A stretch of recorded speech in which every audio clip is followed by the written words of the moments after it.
I now recognize the gentlewoman from Texas, Representative Johnson, for Thank 5 you minutes. Yes, thank you so much, Madam Chair.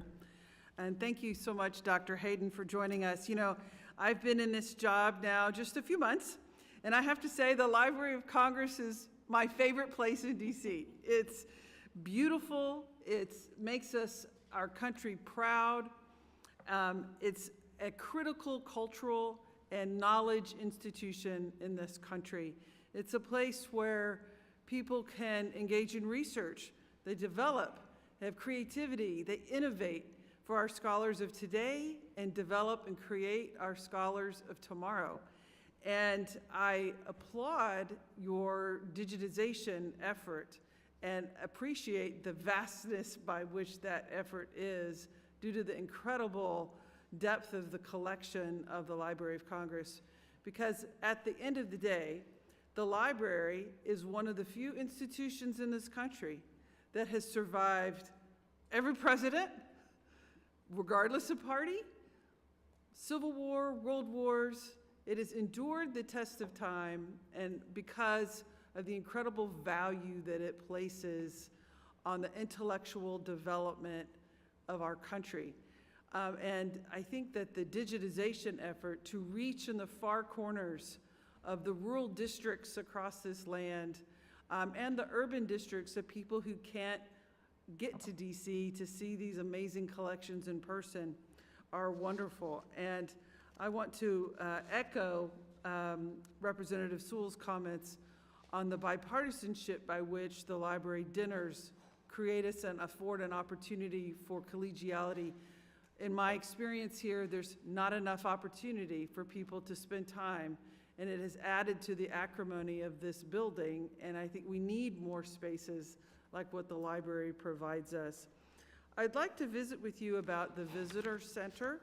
That seems to be something that has been of concern, and if I understand properly, you had a very extensive plan for a visitor engagement center and this visitor center experience. And it was in 3 phases, and the phase 1 and 2 are complete. We're now just waiting on phase 3. Is that correct? Phase 1 was the first ever permanent treasures gallery, and that opened last June, and to great reviews and a lot phenomenal. of success. It's wonderful. We can rotate. So, for instance, we're getting ready for the America 250 materials, so we could have some things that will stay the contents of Abraham Lincoln's pockets the night he was assassinated, something that we bring out, but also whatever's commemoration is going on. The second part, and it's a 3-part project, all in the Thomas Jefferson building, which is our front door. That's the iconic building, and where most people visit physically, because there is also a tunnel from the Capitol Visitor Center where we get quite a few groups coming in as well, so people is that youth center. Should open in December of this year.